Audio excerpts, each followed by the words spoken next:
तो dear student, D glucose और L glucose को समझने से पहले आपको थोड़े से कुछ बैकग्राउंड नॉलेज होना चाहिए। यानी आइसोमर्स क्या होते हैं, आइसोमर्स क्या होते हैं। आइसोमर्स हम कहते हैं वो बायोलॉजिकल मॉलिक्यूल या वो hydrocarbon which have same molecular formula, same molecular formula, but different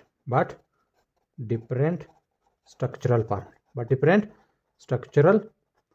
formula. यानी ऐसे कंपाउंड जिनका मॉलिक्यूलर फार्मूला सेम हो और स्ट्रक्चरल फार्मूला मुख्तलिफ हो, ऐसे कंपाउंड को हम लोग कहते हैं isomers. Isomer basically two types के होते हैं। एक को हम लोग कहते हैं स्ट्रक्चरल आइसोमर्स कहा जाता है, और एक को हम लोग कहते हैं स्टीरो आइसोमर। फिर इस स्टीरो आइसोमर का एक और टाइप होता है जिसको इनेंशियोमर कहेंगे, इनेंशियोमर। इस इनेंशियोमर को एक्सप्लेन करने के लिए एक साइंटिस्ट था जिसका नाम था पिस्चर बिगास।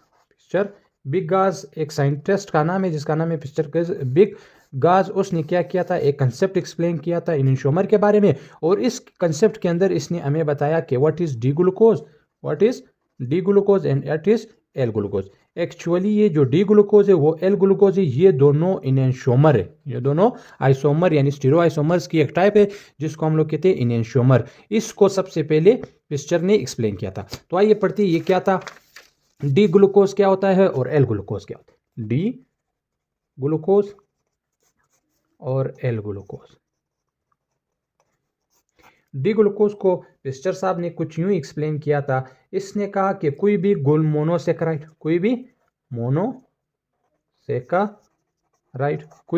Monosaccharide which have OH negative ion at second last carbon at right side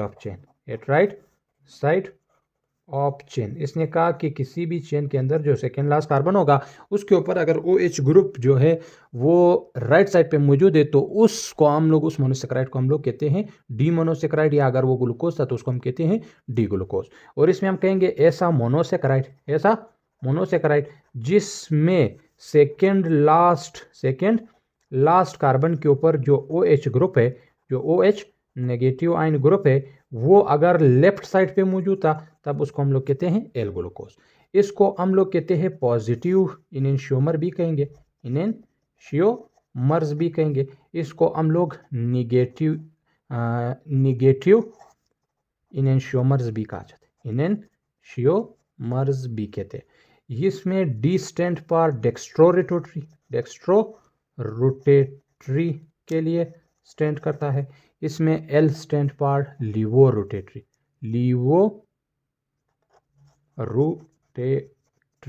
अब ये क्या होता है, चलो इस एग्जांपल से देखते हैं। हमारे पास फर्स्ट कर एग्जांपल है ग्लाइसरॉल्डिहाइड की। ये देखिए ग्लाइसरॉल्डिहाइड 3 कार्बन से बना हुआ शुगर है 2A3। अब ये देखे, अगर मैं इस ग्लाइसरॉल्डिहाइड की नंबरिंग करवाऊं तो ये कार्बन नंबर 1 है, ये 2 है, ये 3 है, यानी लास्ट कार्बन नंबर 3 है और नंबर 2 कार्बन इसका सेकेंड लास्ट है। अगर इस ग्लाइसरॉल्डिहाइड का OH ग्रुप इस साइड, यानी ये उसका राइट साइड है, ये इसका लेफ्ट साइड, अगर इस राइट साइड पे OH ग्रुप मौजूद है जैसे, तब इसको हम लोग कहते हैं डी ग्लाइसरॉल्डिहाइड। और यही ग्लाइसरॉल्डिहाइड अगर इस तरीके से था, ये देखिए, यानी इसके अगर कार्बन नंबर 2 पे OH ग्रुप राइट साइड की बजाय अगर लेफ्ट साइड पे मौजूद था, जैसे यहाँ पे आप देख सकते हैं ये लेफ्ट साइड पे मौजूद है, तो इसको हम लोग कहेंगे एल ग्लाइसरॉल्डिहाइड। इसी तरीके से ग्लूकोज का भी अगर राइट साइड पे OH ग्रुप मौजूद है तो हम लोग इसको कहते हैं डी ग्लूकोज, अगर लेफ्ट साइड पे मौजूद है तो इसको हम लोग कहते हैं एल ग्लूकोज। तो यहाँ पे डी ग्लूकोज और एल ग्लूकोज का कंसेप्ट क्लियर हुआ। अब हम आगे नेक्स्ट जाते हैं।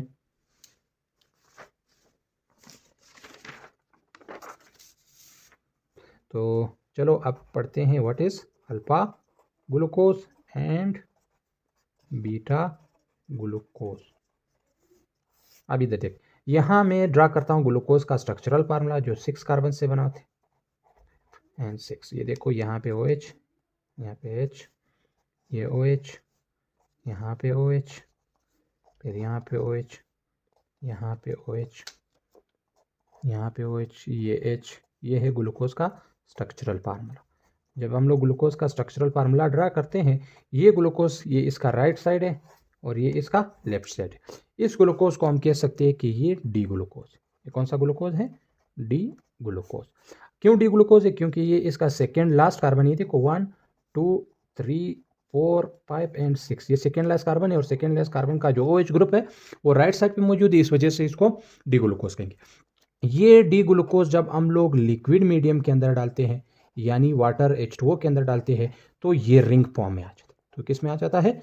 रिंग फॉर्म में आ जाता है। और रिंग फॉर्म में आने के बाद ये दो किस्म के रिंग स्ट्रक्चर बनाते हैं, 2 टाइप्स ऑफ रिंग स्ट्रक्चर बनाते हैं, 2 टाइप्स ऑफ रिंग स्ट्रक्चर बनाते हैं। ये दो किस्म के रिंग स्ट्रक्चर बनाते हैं। कैसे? ये देख, अगर मैं इसी स्ट्रक्चर को रिंग की शक्ल में लिखूं तो ये कुछ यूं बनता है।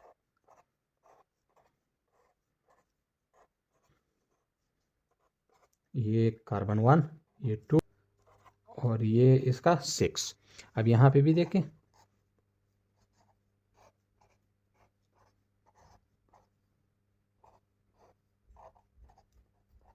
अब ये कार्बन 1, ये 2, ये 3, ये 4, ये 5 और ये 6।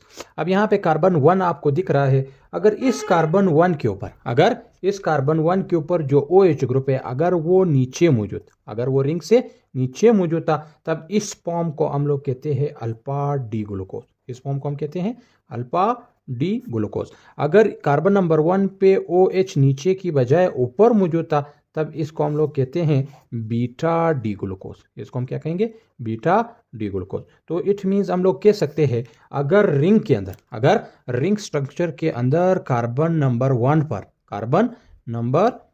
1 पर जो OH नेगेटिव आयन है, अगर वो बिलो द रिंग, यानी रिंग के नीचे मौजूद हो, उसको हम कहते हैं अल्फा रिंग या अल्फा डी ग्लूकोज। अगर वो क्या था? अबाउ द रिंग मौजूद था, रिंग से ऊपर मौजूद था, तब इसको हम लोग कहते हैं बीटा डी ग्लूकोज। तो हम कह सकते हैं कि जब भी ग्लूकोज को हम लोग लिक्विड मीडियम के अंदर डालेंगे तो ये रिंग फॉर्म में आ जाएगा। वो रिंग फॉर्म 2 किस्म के होते हैं। अगर चेन के अंदर OH ग्रुप नीचे मौजूद था तो ये अल्फा कहलाता है, अगर ऊपर मौजूद था तो ये कहलाता है बीटा।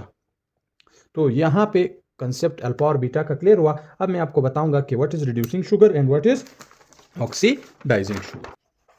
शुगर्स क्या होते हैं और ऑक्सीडाइजिंग शुगर क्या होते हैं? शुगर बेसिकली रिएक्शन की बुनियाद पर 2 किस्म के, शुगर रिएक्शन की बुनियाद पर 2 किस्म के होते हैं। तो हम लोग कहते हैं वो शुगर जो रिड्यूसिंग एजेंट के तौर पर इस्तेमाल होते हैं, दो sugar which are use as reducing agent, यानी वो शुगर जो रिड्यूसिंग एजेंट के तौर पर इस्तेमाल होते हैं। इट मीन्स खुद ऑक्सीडाइज होते हैं और दूसरों को क्या करते थे? इट सेल्फ ऑक्सीडाइज हो जाते हैं और अदर केमिकल को ऑक्सीडाइज कर जाते हैं। ऐसे शुगर को हम लोग कहते हैं रिड्यूसिंग शुगर।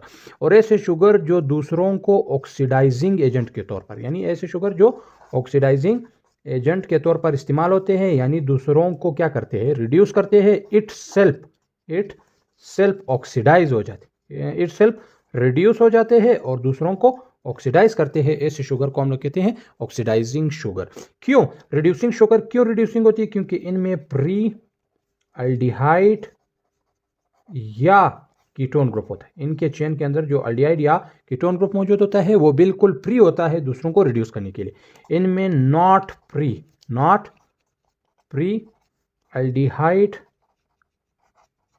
और कीटोन ग्रुप, इनमें प्री अल्डिहाइड या कीटोन ग्रुप नहीं होता। उसमें प्री अल्डिहाइड और कीटोन ग्रुप पाया जाता है, इसमें प्री अल्डिहाइड और कीटोन ग्रुप नहीं पाया जाता। सही है। इसके अंदर आते हैं मोनोसेकेराइड, इसके अंदर आते हैं पॉलीसेकेराइड और रह गए डाइसेकेराइड में से कुछ रिड्यूसिंग शुगर है और कुछ ऑक्सीडाइजिंग एजेंट। सही है। तो यहाँ पे हुआ कंसेप्ट क्लियर। इस वीडियो के अंदर मैंने आपको बताया alpha glucose, beta glucose, D glucose, L glucose और साथ में reducing sugar and oxidizing sugar. Thank you.